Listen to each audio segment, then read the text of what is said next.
Okay, so I'm gonna do like an intro Yes. and then like introduce you, and then we'll just go right into it. Okay, that's good. Hey, I was gonna say hold on, and Tiger's texting me. Hey, so I was actually gonna tell you that I felt like I don't know, this was like meant to be or symbolic because this is my 11th episode. Oh my god! And 11. And before I came here, I saw 111. Oh really? So, did you see it on my car? No, I saw it on my. What was it on? It was just like a receipt, it was just like a random thing, like in my car. I see it all the time now. And that's why I put it on my license plate, because it's like alignment, you're headed in the right direction, yes, and I want to make someone's day. But yeah, so this is the 11th episode. Angel number episode. I think Chelsea was meant to be on it. But 11th episode, Play With Your Dick, Not Me. And this is Chelsea. Hi, Chelsea. Oh my god, I'm gonna spend 5 minutes just praising you right now. Oh my gosh. Okay, so everybody needs a Chelsea in their freaking life, not mine. Get your own. This is my Chelsea. But yeah, she is just ride or die. She's that person you want to go out with because she has your back. She's going to check on you. She's going to make sure you're okay, you're doing good. You know, do you need to go home? Are you feeling safe? Let's all go to the bathroom together. She's that friend that like will defend you in a room that you're not in. I always have to bring that up. I know it happened years ago, but you are the only person in my life that has ever done that for me. I actually brought it up to my therapist today. Oh. Like, I don't remember what we were talking about, but because I think I don't know, something about gossiping. And I was just like, I'm very much like, if that person's not here to defend themselves, we're not going to discuss them. And then I was like, one of my best friends, Chelsea, she was the only person in my life that has ever been that way. We're like, okay, she's not here, so we're not discussing her. That's my friend. And so she was like, oh, I love that. But yeah, so you were actually brought up in my therapy session today.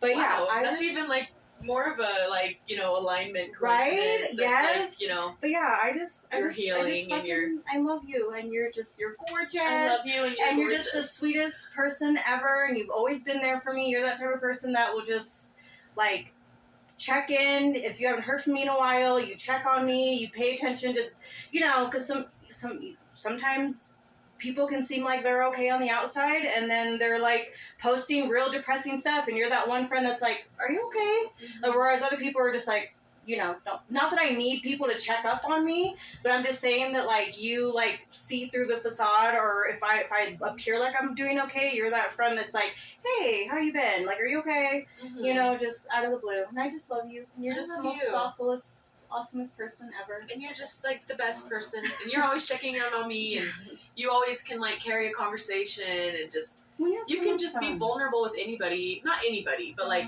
I can be vulnerable with you, and you just like don't ever judge me if I ever like feel like, okay, I'm having a hard time with making a decision, and if I talk to you about it, then it's just like easy and just feels organic. Yeah. And so yeah. Thank you for like inviting me over to be part of this project of yours. This is just like so fun. No shade to Kira, because I did ask her a couple episodes back, and our plans just didn't align. Mm-hmm. She can come on another time, but yeah, I do think that you were meant to be like my first guest, and it's just interesting how 11th episode, and then I see 11/11 all the time, then you saw it today, so yeah, I just feel like it was very much, divine reasoning. Good. But yeah. Good. And then just remind me what's like the topic of discussion today? Oh, I wanted to, so like whenever I think of like self-love, and I was watching, it was a book. Do you know who Joe Shetty is? Mm-mm. Really? Mm-mm. Okay, so he has a podcast called On Purpose, and he was like the first person that was talking about mental health, mindfulness, healing, that resonated with me a few years ago, and he like snatched my entire life a few years ago. He has an amazing podcast. He was a monk for a few years, but anyways, like he's written a couple books, and one of his books, and I have it too, The 8 Rules of Love. Have you heard of the Call Her Daddy podcast. Yeah. Yes. Mm-hmm. So he was on the episode of hers, Alex's, that was one of my favorites, and he talked about when you know that you're enough, when you've sat with yourself and you've healed, like, you know, you don't need somebody to come into your life and fill the voids that, like, your family didn't fill, or Sorry, I didn't know if that would need to be recording. I clicked it. Let me see. Oh no, it's recording. Wait, sorry. No, you're good. Thanks for checking. But he talks about, like, just being a full and complete person. So when somebody else comes into your life, you don't need them to fill any areas that, like, your parents didn't fill up in you. Like you're a full and complete person on your own. You don't need somebody, but you want somebody. You know what I mean? Yeah, you don't need someone to fill a void that's like there that can be filled because you're already whole. Yeah. That person's just gonna come and in and, like, compliment. To your life. Yeah. And so he just talked about, like, you know, encouraging people before they jump into relationships, make sure they've healed. Oh. Learn to be by themselves. Go to a movie by yourself. Date yourself. Figure out what you like until death. Like, just hang out with yourself. Yes. Like, you're the cool. Yes. You yourself are the coolest person. You Yes. yourself should be the coolest person in your own mind. Exactly. And so, like, it really moved me when he said all these things, and then when you came into my life, I was like, he was talking about Chelsea. Aww. Because you're, like, the only person, when I think of self-love and being comfortable with yourself and knowing that you're that bitch, and, like, you know, like, people better rise to meet you. You're not going to water yourself down. You're not going to dim your light. You're not going to shrink yourself. If this is too much, go find less. And, like, you like exuded all of that for me. And so I was, and then, like, I loved how I'd be like, you'd like, yeah, I went to Alicia Keys, and I'm like, who'd you go with? And you're like, myself. And I'm like, that's awesome. And, like, that was exactly what, like, Jay Shetty was, like, talking about. So, like, when I think of self-love, you just always, like, come to mind. And, like, I mean, I don't know how you feel in yourself, but to me, like, you exude, like, extreme self-confidence. You're totally comfortable with who you are, you know, just, like, you know what I'm trying to say? Like, I've always admired, like, I've always admired that about you. Like, I know women, like, no shade to them because they're still figuring out who they are. Yeah. But I know women who kind of, like, whoever they're dating, they start to kind of take that person's personality. Like, oh, he's a fan of this, or this is how he thinks, and now I think that way. Now I'm a fan of that. You know what I mean? Yeah. Like, they don't quite know who they are. Mm-hmm. Like, my boyfriend is a huge Marvel fan, so now all of a sudden I'm a Marvel fan. But I never knew Marvel before, like, I met this person. Yeah, like so they originally stood for nothing, and so this other person comes into their life, and things that they never even thought about, like political views, what have you, all of a sudden their political views matches their boyfriends, and just things they never thought about or sat with themselves to kind of be like, do I like this? Do I not like this? Like, I just couldn't ever see you being that type of person, because you know exactly who you are, you're secure in who you are, and, like, nobody's, you know, gonna make you feel less than, or, like I said, like, you're not going to water yourself down. You're not going to let anyone to, like, dim your light. And so I was just always curious, like, were you always that way? Or, like, how did you become that way? Like, did something happen? Or did you sit with yourself and have those hard conversations? Like, what do I like? What do I don't like? What am I going to put up with? What am I not going to put up with? Yeah, I mean, I've definitely always been, like, very outgoing, very out there, very, like, you know, you walk into a room and you kind of, like, take the attention. Like, that's just always been part of my aura. Really? And so I think it's been easy to just, like, glow when you can already feel that you're gravitating and magnituding that, like, attention. Mm-hmm. But it's also, like, if you use that power, that aura, or that magnetic field and try to, like, use it for bad, it can go really hard on you. Mm-hmm. But I've not always been, like, this glowing and this confident and this, like, amazing person that you're, like, describing me as, which is, like, the biggest compliment ever, and I'm feeling so, like, beautiful and amazing, which, you know, like, you're always saying that. But I think I did a lot of growing and learning when I separated from my marriage. I had to really, like, take a step back and be humbled of, like, okay, you know, like, we all know what went wrong, like, was all bad, and it ended because of an action that my ex did. Mm-hmm. But what did I do where can I self-reflect and try to be better and attract better for myself? So I just always was like, I want this out of life. I want this. I like this. And I've done that where I will do something that my boyfriend likes and just have that be my whole personality. Like, you know, if my boyfriend was into like playing basketball or a certain style, or like one of my old boyfriends, like sneakerhead guy, I all of a sudden was like into it, and it was like, you're not really into it. You're just into it because it's like something you have in common with this person now. But I definitely had, when I got separated from my ex, I took 2 years away from dating. I took it. I healed. I cried. I literally woke up every single day, cried on the toilet for like 15 minutes, and just was like, you gotta release it. You gotta get it out. You gotta like let go of like shame and regret and like all of those emotions that can just like weigh you down, so that you can be lighter. So I definitely, when I was making my list of I'm listening, sorry. When I'm making my list of people that I want to date or be around or whoever, I want them to add to my life, just like your reference was earlier with Jay Shetty.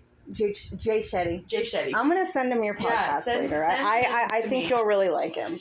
Because, I've not always been confident. I've had to really find myself. I've really had to, like, shed a skin and shed, like, another skin to get to the skin that I feel comfortable in and confident in. Like, there's still days where I wake up and I'm just like, oh my gosh, you are not looking good today. You do not, like, you're not it. And then I'm like, why would I say I'm not it when I am it? Like, I am that girl. Yes, I am, yes. like, confidence and, like, just that snowball effect of, like, oh, I wake up, look good, feel good. I'm going to, like, straighten my hair, or I'm going to put makeup on just because I want to. Yeah. You're going to already, like, stack on top of that, like, energy, growing, snowball, big snowman, everything. Do you subscribe to the idea that, like, the more you tell yourself things, the more you'll believe it? So if you were getting up every day being like, I'm not it, you absolutely would start believing it. And I feel like you will literally take the glow out of your face. Yeah. Like, if you wake up every day dreading life, like, you're going to look like you're draining life out of you. Yeah. Before I had moved out of the country,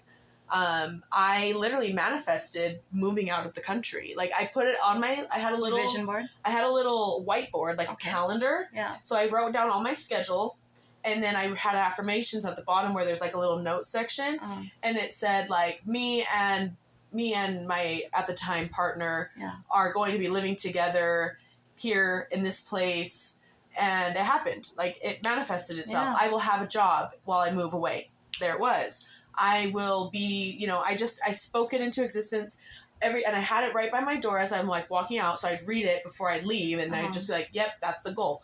That's the mindset for today. I love that. And so I wish I had one now, because I feel like it would really help, like, quantum leap me to my next life. But I've just been so busy with other things. But I definitely believe in, like, speak it into existence. Manifesting vision boards, Like, put the energy onto it and it will, like, glow. Absolutely. Like, the universe wants you to win. Yeah. And, like, abundance is a human right and a human, like, gift. Yeah. So...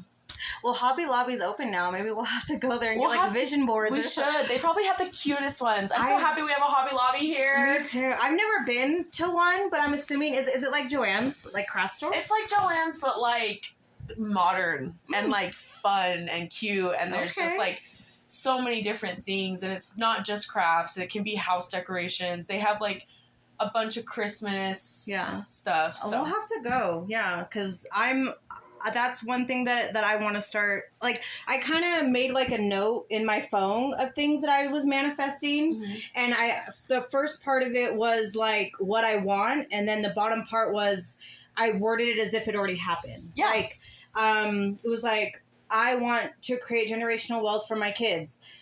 I succeeded in creating generational wealth for my kids and my grandkids, and they are thriving. Like, it was like that. Like, speaking into existence and then typing down below those, like, 5 manifestations that I want to bring into existence, and then 5 down below was, I worded them as if they happened. Yeah. So definitely, I think, like, direct and simple. I am. I did. It's like kind of, you gotta manifest it as if it already happened, like succeeded, like how you said that, like, so it can just happen and roll to you. Yeah. It's just interesting how that works. It's magic. I know, like, with, like, meditating, like, that's something I'm still trying to work daily into my routine, and just, like, one little tweak that I noticed made a difference. I don't remember where I had heard about it, but it was, like, instead of saying, you are love, or you are open to the universe, all the gifts the universe has to provide, you say, I am open to the gifts. And it, just that little tweak, like, I don't know, it just made it resonate deeper. Yeah. You know? It's personal. So, it's like for your own little portal. Like not that you doesn't work, but I felt like I was like, whoa, okay. Yeah. And so, cause I do try to like do even just the 5-minute ones in the morning, like when my alarm goes off. I even like to do affirmations with the girls. Yeah. Sometimes we sing like Lizzo's Special. That's like my main affirmation song to the girls. Like we'll be driving to school and like be more affirmation songs. Yeah. And they're just like sitting in the back seat with like big smiles on their face. Good. Yes, because like good. I want them to feel good. Like before they get to school. Like I don't remember who it was. It was something I seen like on TikTok a few years ago. And it was like just him wanting to do things differently with his own kids. And so he was like, think about it. If you yell at your kids before they get out of the car to go to school, are they going to have a good day? Probably not. No. If you yell at your kids before they go to bed at night, do you think they're going to get a good night's sleep? And I was like, whoa. And so then I started incorporating that with my kids. Like if there was something I needed to talk to Araya about or something, I would save it. Not for before she went to bed and not when I'm dropping her off at school, because she absolutely, in the past, she actually would get out of the car crying if I yelled at her about something, you know? Yeah. So, why would she want to go to school like feeling so bullied? Yeah, yeah. By her own mom. Yeah, and so when I watched that, I was like, oh my gosh. Like but when you know better, you do better. And I was coming from a place of like, being programmed of how I was raised, you know, like my parents didn't think twice about yelling at me before bed or yelling at me before I got out of the car. My mom definitely was screaming. She's still screaming at me. Like she's, she's her. But yeah, like I grew up different, like my dad and my mom and my dad were divorced. I was going back and forth. So it was just like definitely. Yeah. Same. Scrambly in the morning. Same. How often did you see your dad? Like, was like a scheduled visit? Not scheduled. So it was like split straight down the middle. So it was like Monday, Tuesday with my dad, Wednesday, Thursday with my mom, Friday, Saturday, Sunday with my dad, and then the following week it would switch. So then it would be Monday, Tuesday with my mom, Wednesday, Thursday with my dad, Friday, Saturday, Sunday with my mom. Okay. So I only asked because like, was your energy like different based on whose parents' house you got to? Because like 100%. Okay, because my dad and stepmom noticed that when I would come back to their house, I would be very irritable, very like frustrated, snapping at them. But when I go to my mom's house, I would just cry. Like the first day I was there, and it was like I didn't feel like I had a safe space because my main home was my dad and my stepmom's house. And it was almost like I didn't have a safe space at my parents' house. So when I got to my mom's house, I was finally able to release and like take that like mask off. And so like my mom spent the whole first day because we would get to see her on the weekends. And so it was like she would spend the whole first day just like trying to unpack and figure out like, what was wrong and like why did I show up so upset. Like I was happy to be there, happy to see her, and eventually she worked out like, okay, you're dealing with stuff at your dad's house and not being able to like release until you get to my house. And then I'd release, feel better, and then before I knew it, the weekend was over and I was going back to my dad's house, and then I was just irritable again. Ooh. So I was curious like what that was like for you. It was definitely frustrating, like emotionally, because like at first when I'm getting shuffled around as a young child, I'm not understanding like my parents got divorced and then they both got remarried within the same year, so that was just like, whoa, my life just got abrupted. But going to my mom's house, it was always like fine. I always felt comfortable.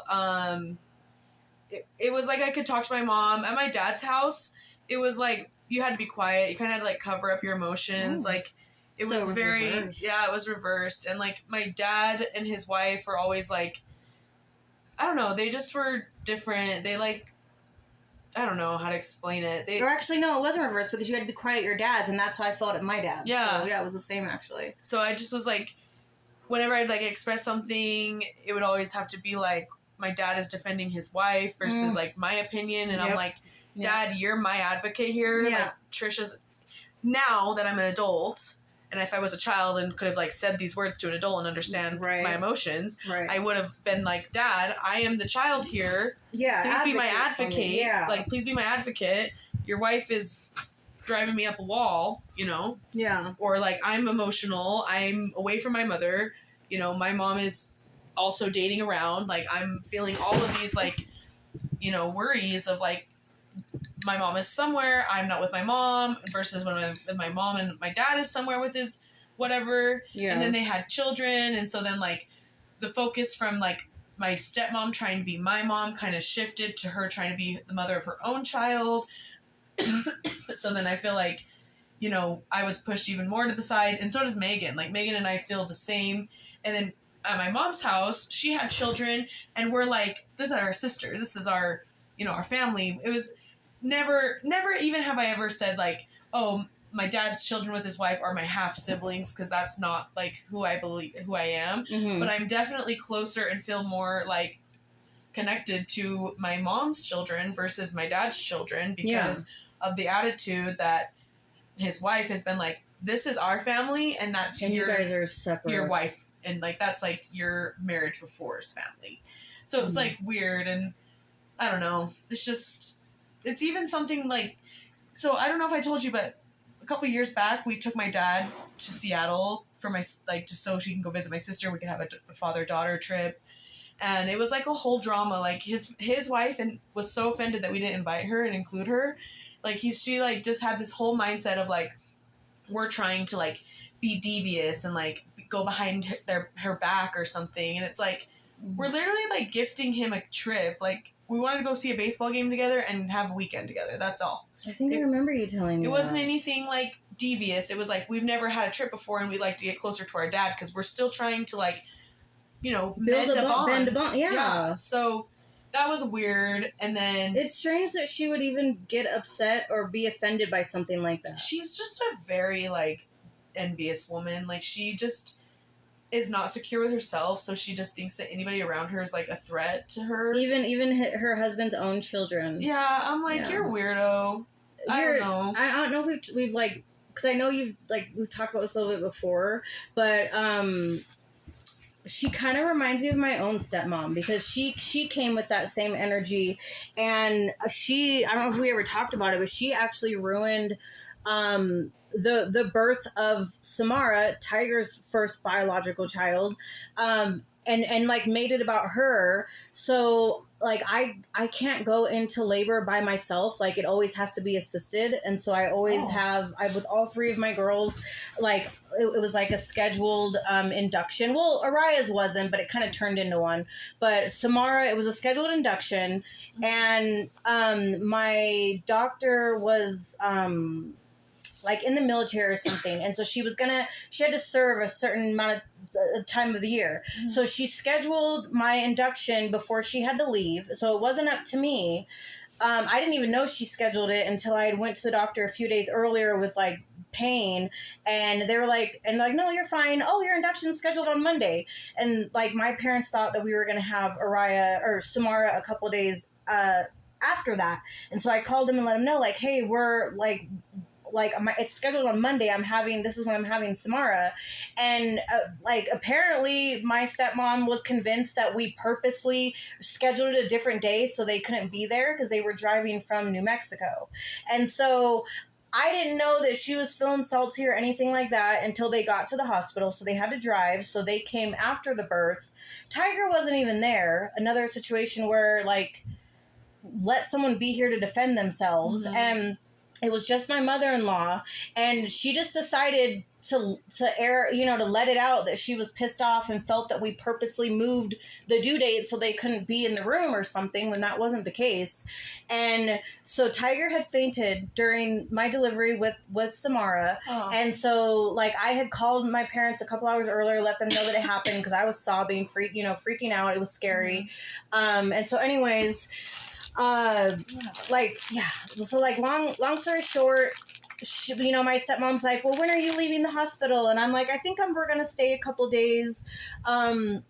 Because, you know, Samara's not latching and I want to meet with the lactation specialist to get her to latch. And she made some stupid comment about, well, Feller and Hoover women go home on day 2 after they have a baby. And then, like, Tiger's mom was like, honey, you stay as long as you feel comfortable. This was your dad's wife?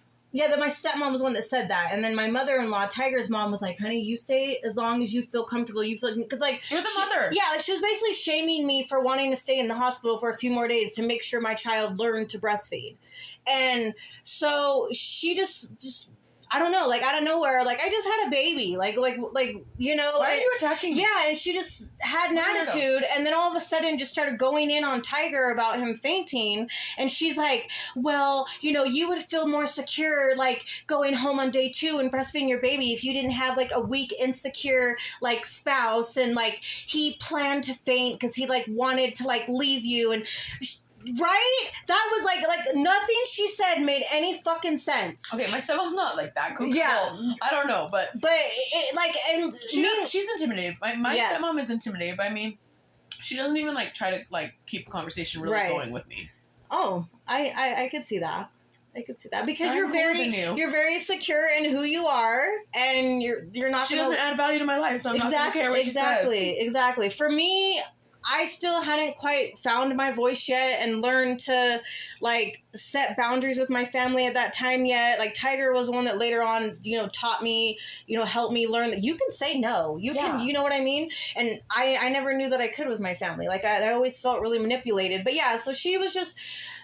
crazy shit flowing out of her mouth. Tiger's mom, mind you, is still standing right next to us, and so she's getting pissed because, like, this stranger she just met is talking shit about her son, so she rightfully so, like, started to get in her face, but then she stopped and was like, honey, I'm going to leave the room or I'm going to kick her ass, and you don't need all of this. You don't, you know, like, you don't need this drama. You just had a baby. So she left the room, came back with the nurses while my parents continued to berate me and talk shit about my husband, who was at home, mind you. He went home to put Samara's, like, baby swing and stuff together. So he wasn't even there. And she was very much like, I'll talk shit about you when you're not around.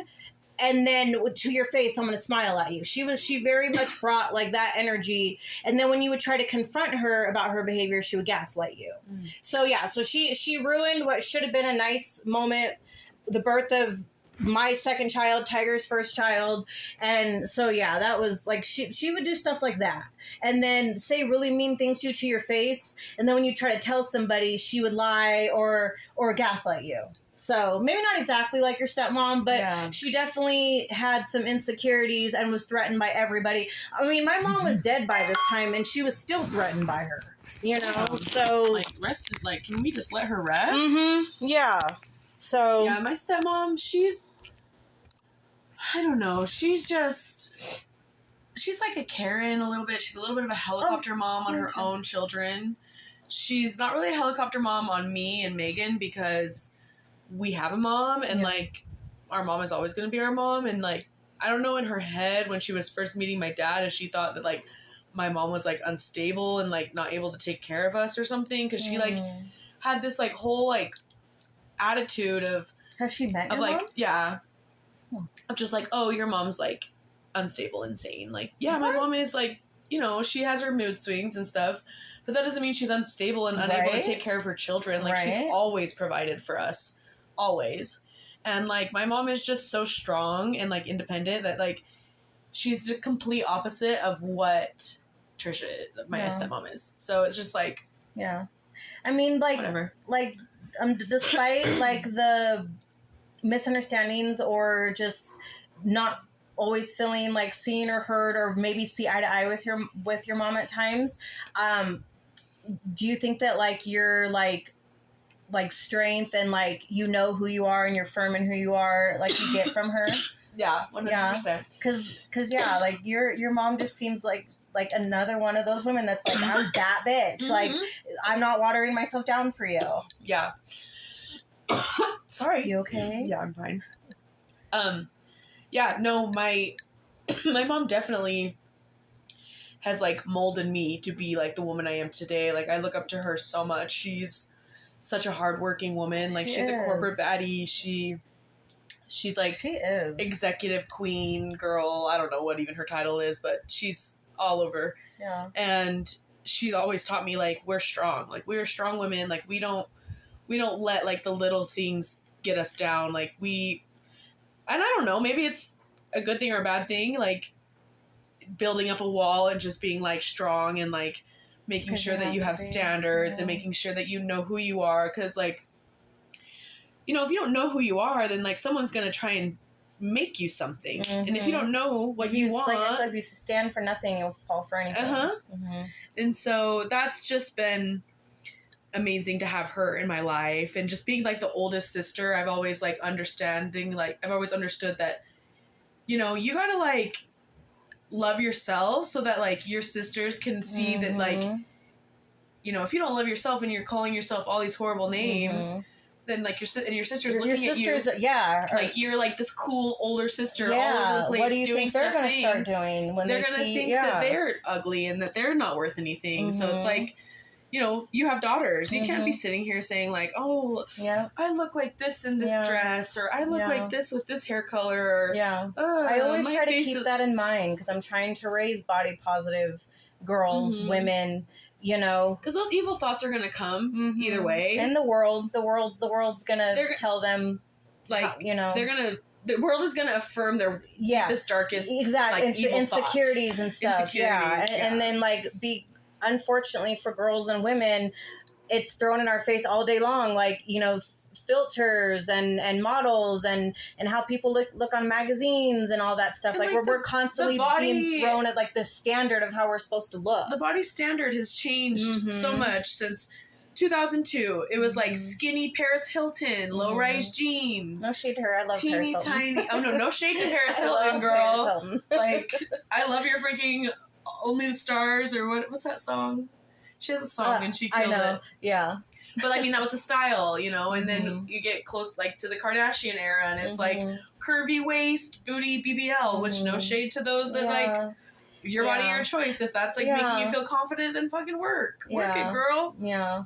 But you know, it's just, you can't, like, I think the best thing to promote for, like, anybody going through some weird, like, body dysmorphia, I think if you are just eating enough calories, or, like, just the right amount of calories, and going and exercising, you're gonna feel great about yourself. Like, you don't need to even think about, like, oh, I need to not eat that because it's gonna make me feel, like, so bad about myself. Like, if your body is craving, like, a chocolate or a sweet treat, then give it to it. If you're feeling good about yourself, obviously you can't have too much of anything. You can't have too much water. You can, like, be overhydrated. You can't have too much alcohol. You'll hurt yourself. Like, you gotta really balance yourself out, and just, that's, again, back to, like, knowing who you are and controlling, being in control of your own mind and your own body and your own thoughts. It'll help you so that you can promote yourself to be body positive and be comfortable in your own skin. Because if you're moving your body every single day, like, you're gonna feel great. If you're just even walking for 30 minutes a day, if you're doing freaking it does wonders for your mental health too. The gym for me, or going for a walk, like, my mindset isn't even about, I mean, of course I want to be healthy and all the things, but for me it's mainly, like, mental health. And I'm learning, and I've, like, something that I've learned over the past couple years is it's got to start from the inside. You have to work on yourself from the inside out. You can't just be fixing the outward stuff. You also got to be working on yourself internally, and self-love, like what we were talking about. So that's funny because we actually met through the gym. Yes. Yeah. I love high fitness. I love going to that class. That class always just gets me right. Like, it kills me, but it just gets me right. And, like, just moving your body, you just feel so good because you just let go of, like, whatever is, like, when you're in that zone of, like, I'm just pumping and I'm feeling good, you're just letting go of, like, whatever's been worrying you all day, like work or, you know, personal life or relationships or financial struggle. Like, all of that just goes blank when you're in the zone for yourself. But I saw this thing, sorry. No, go ahead. I saw this thing that said, oh, shoot. I lost it. Oh, shoot. What did it say?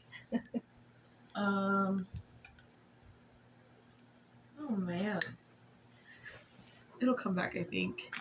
Was it just like about the gym or moving your body? It was, before you go to sleep, you need to forgive yourself.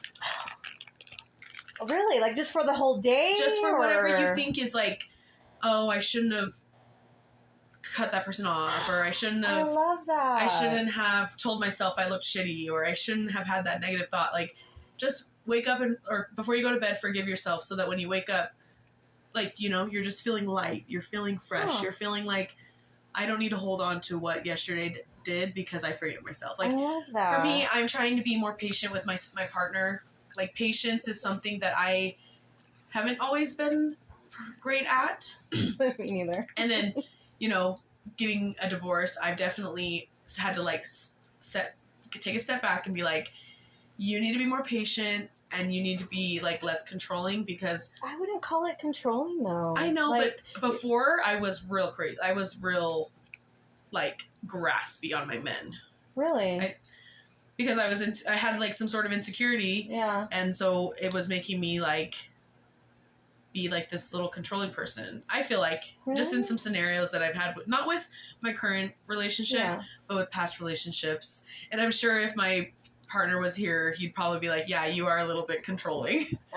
But also, I'm just like... I think Tiger would use the word bossy for me. Maybe bossy. I am very bossy, but I'm also the oldest sibling, so... Yeah. I can be bossy. Well, like I tell him that he created this monster because he loves me in all the ways that I need and deserve, and he like just fills me in all the ways that I need. He's spoiled me. He's like set the bar for how I should have always been treated. Like when you've had a bad one, you know what a good one looks like. And so when he complains about what a brat I can be, I'm like, who the hell made me this way? You spoiled the crap out of me and have treated me so good and taken such good care of me that, like, you know, now I have like the, you know, this standard, you know. So, but I mean, it's a good thing. Yeah, it's a good thing. Yeah. But so that's something that I've been, like, forgiving myself for. Well, I'm going to start doing that because I just saw it, like, the I other should day. start doing that, too, because for me, I go to sleep with, like, mom guilt. Forgive yourself from that. Like, you're doing the best you can. Like, this is your first time, maybe not your first time on Earth, maybe, like, but this is your first lifetime with these circumstances that you've been given. And so it's like, you got to forgive yourself. Like, you know, there's not a freaking, there's, like, all these books that are, how to be a better mom, but, like, that's all scenario. The thing for me, and which I do try to give myself grace on, when you know better, you do better. Araya got the most unhealed version of me because I was young when I had her. All I had was the programming of how I was raised, how I was treated. So, like, for example... We always talk about this. Yeah. I love it. Oh, do we? Oh, yeah. Not always, but, like, we always are. It's always, like, bringing in. It's always coming around. I can just see a huge difference and I know Araya sees it too, in how I raise her sisters and interact with them, treat them versus her. And so that's I hold a huge mom guilt about it. Like, for example, like potty training. All I had ever known was, you know, you have an accident, you get your ass whooped. Like that's all I knew. And so Araya, and I hate to say it, but Araya was potty trained in a week because and I feel horrible about it because I didn't know about stickers. I didn't know about the reward system and the little chart and you buy them panties and oh yay and like the candy and the treats and the praise. I didn't know that, and so I did it. I like when you know better, you do better. Like I got older, was a more mature mom.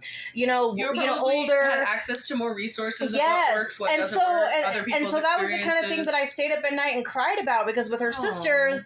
We made like a potty chart and did the stickers and like, you know, here's the candy, good job going potty. And it just broke my heart that like Araya didn't get that experience. So that was like, that's the kind of stuff that would keep me up at night because like there was a huge difference in like the lack of patience and understanding and grace that I would give her than I give her sisters. And I've apologized to her about, like, I think that's very important. Like, I never got an apology from my dad ever. He was just one of those people, like, I don't owe you an apology. I'm never wrong. Like, he had this air about him, like, I'm just right. I don't need to explain myself to you.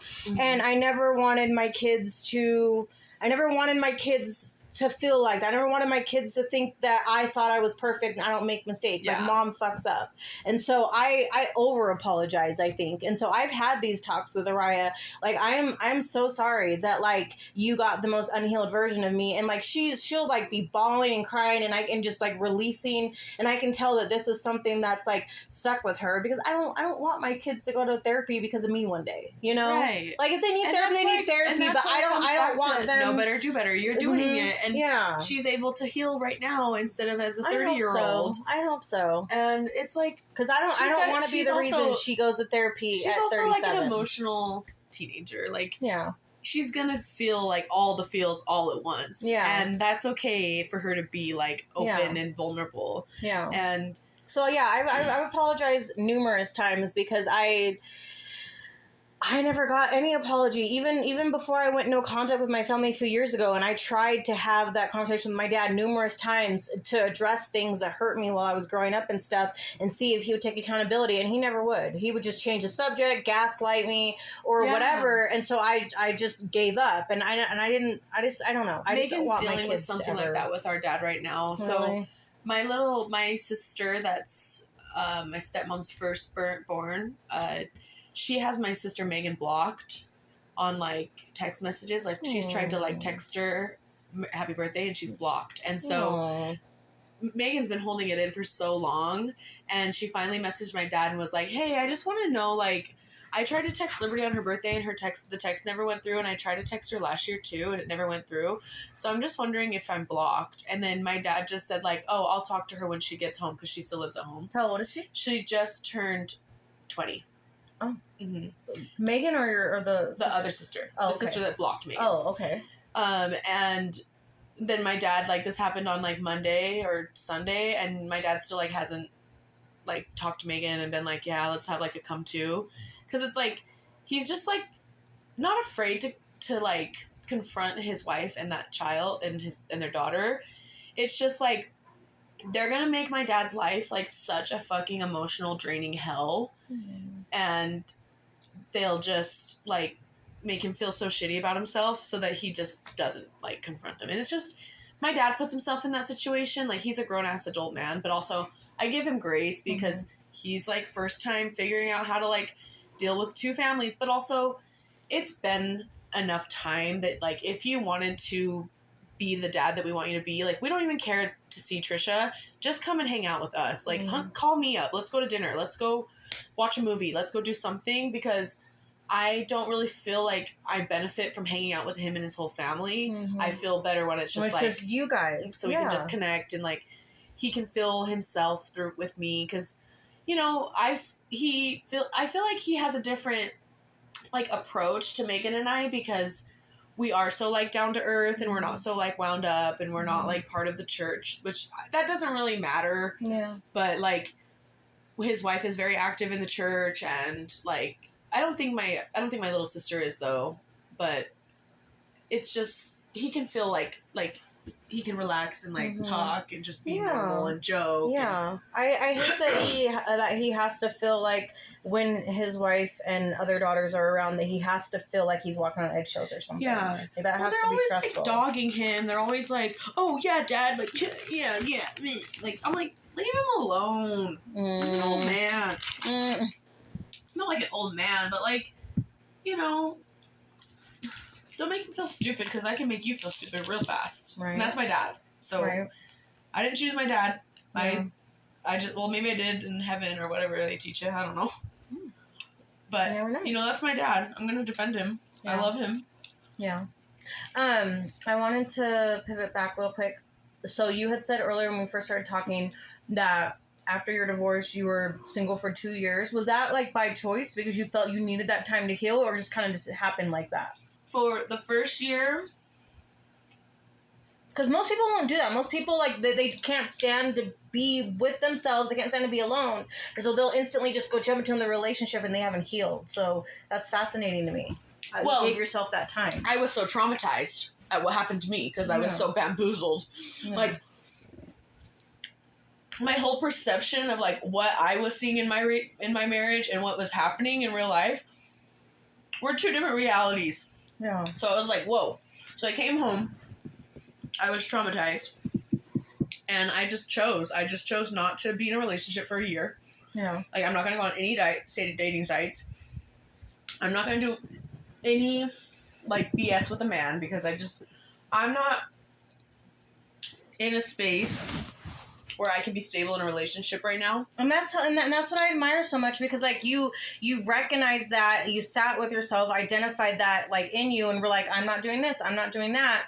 And then just, like, there's just a lot of, like, people when they come out of a relationship, like no shade or anything to them, like, everybody copes and processes differently, but most people, because they don't want to feel that pain, they just will latch on to a new person. And so I love that you, like, are just that way, that you, like, sat with yourself and, you know. Thank you. Yeah. I just knew in my heart and my, like, in my, where I was mentally, and just, I was like, I can't attract somebody who's going to want to take advantage of a vulnerable woman that's, like, not loving herself fully right now. Mm-hmm. So if I can't, it's like RuPaul. If you can't love yourself, how the hell are you going to love somebody else? I love that. Like, I love RuPaul. Like, I freaking love RuPaul. Shout out to the queen. Yes. But yeah, it was straight up that. And after a year, I got on Hinge.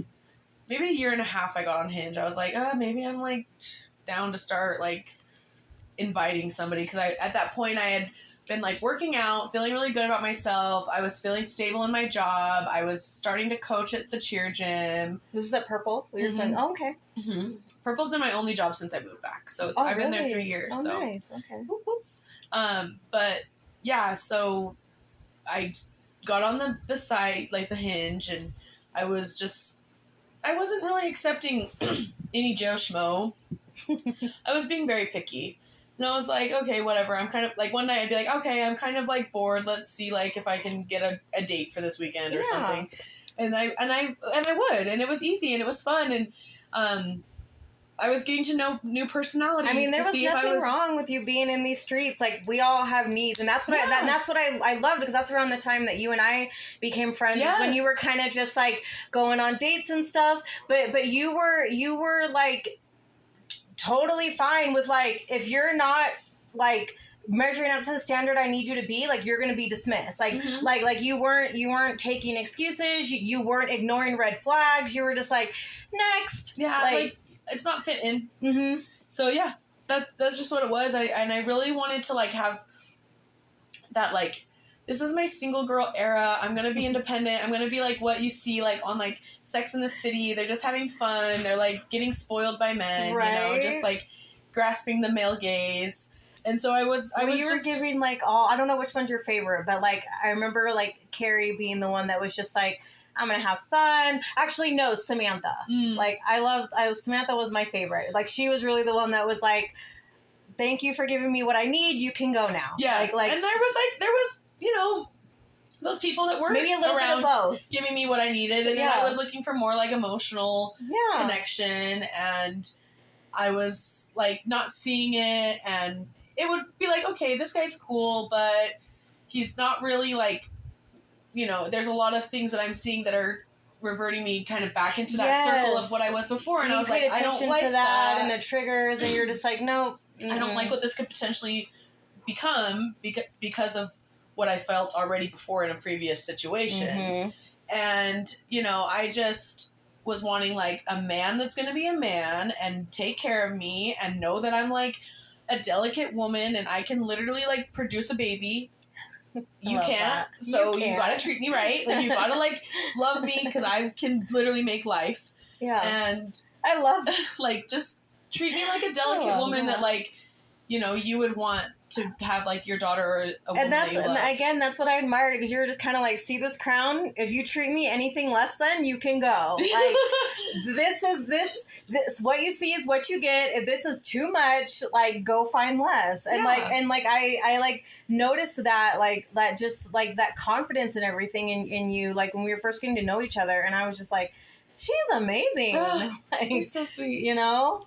And so when you would tell me that you would like go on like take yourself on dates or go to concerts alone, yes, that's I was in my like single girl era. Yes, and I was just like, wow, like she is like so secure with herself. Like she does, if she wants somebody cool, but she doesn't need anybody. She knows who she is. She's secure. She's secure in who she is. I just felt like you were exuding like all the self love, and then just I think like having that like sunshine or like that ray, like that aura around me has like helped me attract like the person that I'm dating now. Yes. And everybody in your life. Like I know I've said this before. Everybody that you've ever introduced me to, they've just been amazing ass people. Like you surround yourself like with amazing ass people and you just expect like a certain standard of like you don't let like low energy, like low vibes, negative people like that bring other people down or just, very low vibrational people. You don't let that around you. Like everybody you've ever introduced me to, I know I've said this a zillion times, they're all just amazing. Thank you. And so like I just shout love out to that. Cody. Yes, Cody. We love Cody. We love Cody. Yeah. But that's the thing is like I know that I'm a loyal friend. Yeah. Like I know what I bring to a friendship and I want the same back. So I'm going to be with people that truly love and care about me. And you're unapologetic about it as you should be. And like people like rise to meet you where you are, and the ones who don't see your light or aren't secure in their own light, they just kind of fade away and make room for all the people that are supposed to be in your circle. And I love that. Has it always been that way, or did it kind of become that way around the same time that you had like left your divorce and started? So I've always had like my good friends that I've like growing up, Cody and like my little crew from like my hometown. But yeah, since I've been back, like I've been able to attract more friends. Like, well, even just my, like Jessica, I met her at my work, and we just got close through work. And like the other coworkers that you think you'll stay close with, they just kind of like fade away. Yeah. But like being back and just like working on myself and going to the gym and like being around people that also value who they are and like want to do better and be better, then I just like want to be around them, because it's like I recharge through social interaction. So Leo. If I am Leo energy, big Leo energy.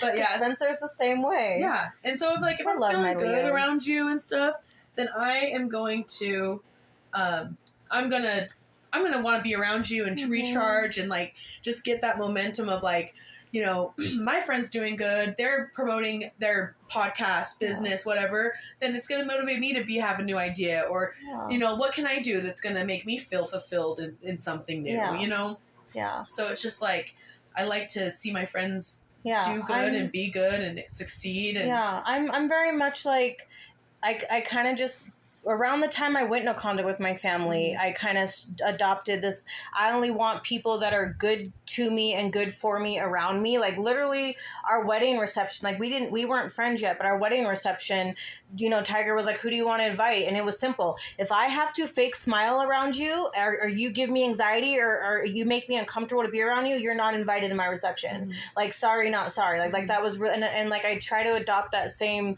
aspect of my life now. Like if I feel uneasy or anxious around you, or I feel like I have to fake smile around you, we don't need to be around each other, and like good people that are good to me and good for me is like all I want around me. I agree 100%. That's And I feel like that's like literally how you live your life, I mean, there's a difference in when you have a friend that's been going through a tough time and maybe they are a little low vibrational at the time, or they're having a hard time, or maybe they're being a little negative because they are depressed or they are dealing with mental health issues. But that's different. But if it's just someone that like every time you're around them, they're just like very, glass, half empty and super negative, and they're talking shit about everybody, and they're just bringing down the vibe every time you're around them. That's just how they have always been. Yeah. That's different. Don't get me wrong. Like, I definitely do my fair share of like shit talking, but like, it's just like nobody's perfect, and that's where like, okay, I'm gonna forgive myself and not like feel. But you also like are also big on building people up and and making them feel good and making them feel better and helping them get to their potential and filling people's cups. I definitely want to have everyone around me feel like comfortable, confident, and just, if they're having a bad day, like, I want to feel like they can talk to me and feel better after they talk to me, or it's leave just people better than when you found them. Yeah. And if like I have an issue with somebody, I can confront somebody, because my mom has made me to be able to confront somebody if you're bothered by something, or a conversation can go a long way. And even texting can just be because of the tone can be misconveyed, or the way you say something, like they're reading it as like you're pissed off or annoyed or something, but you're typing it where you're just trying to be calm and and come from like a non-threatening place, but it might convey differently to them in text. That's why, like, phone call, just anything. Tiger and I don't even argue in text anymore, like because it would just turn into a bigger argument. So like years ago, he just decided we're not talking about heavy stuff in text. Like we'll talk about it later, or I will call you. Like we're not texting and having a heavy conversation, because we would absolutely do that. We would like I would misconstrue something that he would say. His and then tone. It's just the whole back and forth. Yes, and it would just make things worse. And Tiger's he never wants to fight with me. He never wants to argue. If I'm upset about something, he wants to fix it immediately. But I'm that person, and I had to work on it a lot, but I'm that person where I used to be like, I wouldn't talk to him for 3 days. Like if I was that triggered, that hurt, whatever, even though he never meant to, step on all the trigger detonators that I had. He never purposely tried to make one go off. It was about getting to know each other and learning. I didn't even know I had triggers until I got with Tiger. It just wasn't something because he was my first safe relationship, that I never had 2 seconds to think about, like, oh, that word bothers me, or that word hurts me, or like it, whatever. But yeah, like I saw that hurt him a lot. So it went from 3 days, don't touch me, leave me alone, don't talk to me, to I just need an hour. I just need 30 minutes and then we can talk. Because like he would go into like panic mode or his fear-based energy, whatever, and like not let me leave the room, or be like, we need to talk right now, like and I was like, no, just because you're over it doesn't mean that I'm over it. But like it also didn't help, because the first little while of our relationship, and I've worked on this too, is like I will just throw up walls, and like I'm gonna leave you before you can leave me. And so I would just be like, well, maybe we should break up, or maybe we should get a divorce, and he'd always be like, why do you go to that place? Like why extreme. do you and like it started to like break down our relationship and really hurt him, and I think that's why he would react the way he would. But I think a lot of people like in our gen are like straight to the end. Like it could be because they grew up in a household where it was like it's over. My parents divorced. I can get a divorce and be fine with it. And like, no, it's good that Tiger is like stubborn and like fighting for like your relationship, because not a lot of couples these days fight for and that was another thing, because he would feel like, because he was the one like, we need to talk right now. To him, he felt like, oh, I'm the only one fighting for us. And it was like, no, me needing to go and be by myself to decompress and come down so I don't say really fucked up things to you. That was me also fighting. And what's interesting about that is, Jay Shetty again, he talked about him and his wife and their fight styles, and how he used to think the same thing, like, oh, I want to fix this now, I'm fighting harder for us, whereas his wife Roddy would be like, I'm gonna go in a room and sit somewhere and decompress. And see, I'm the Tiger. I want to like talk about it now, get it over with, be done.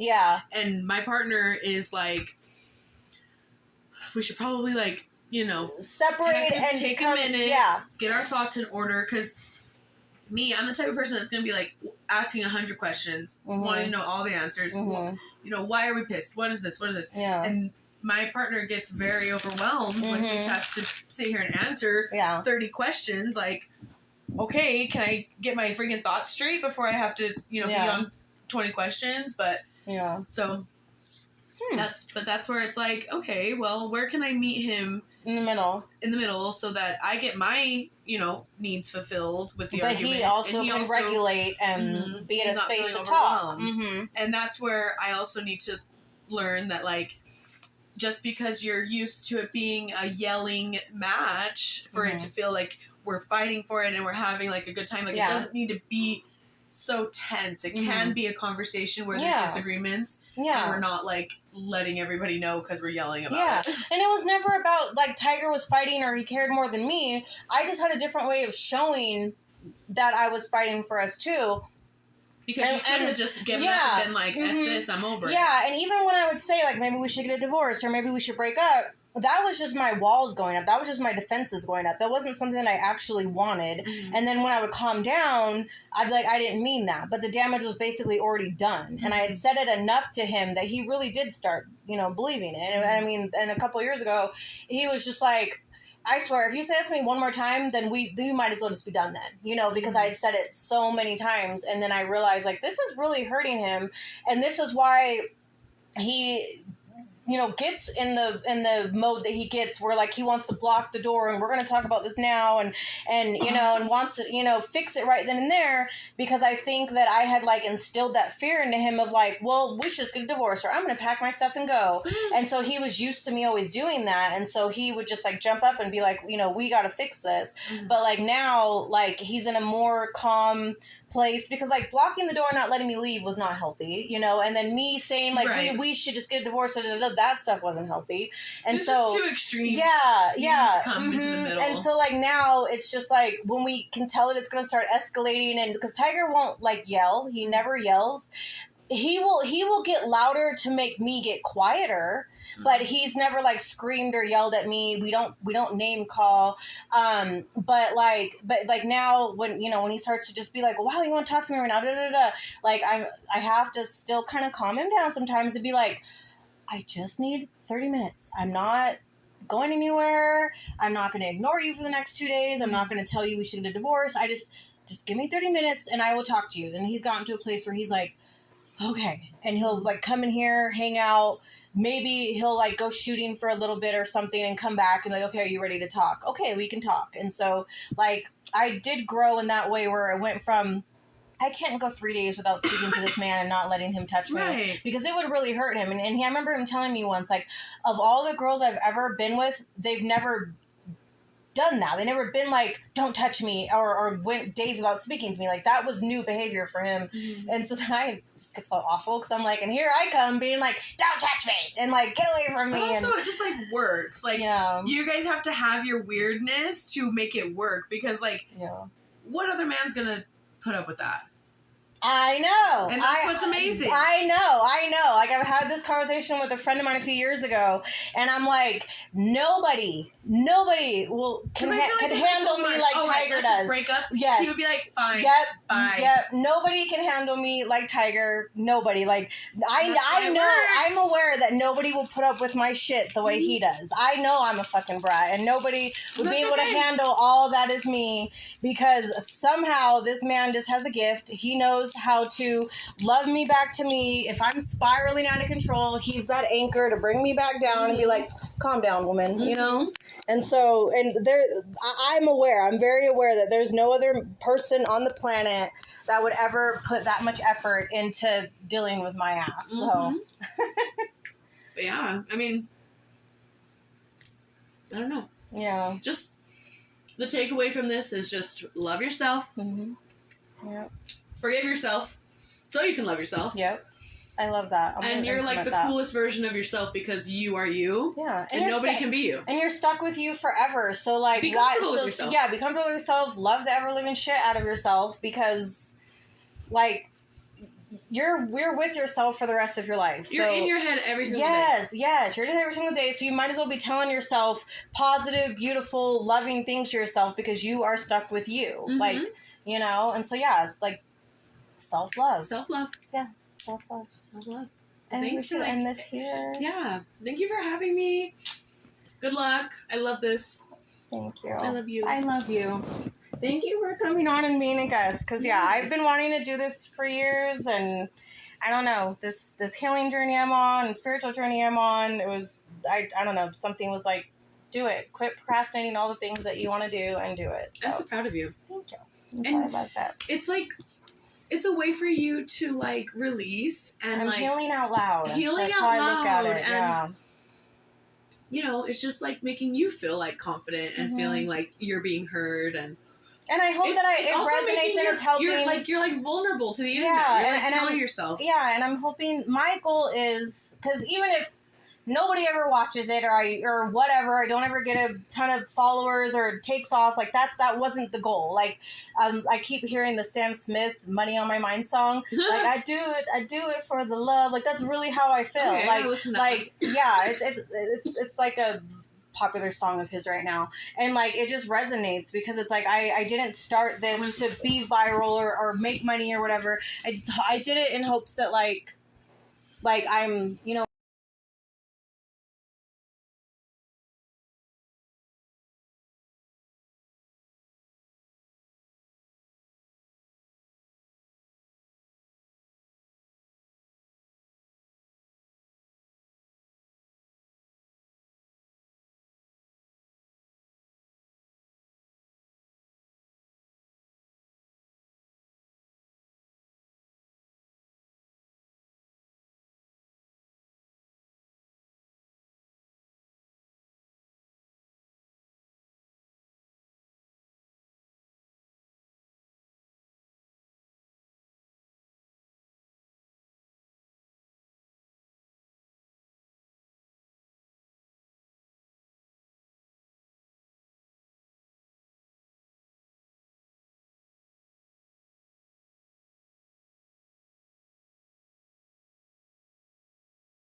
yeah, he's back at work. That's good. How's work going for you? It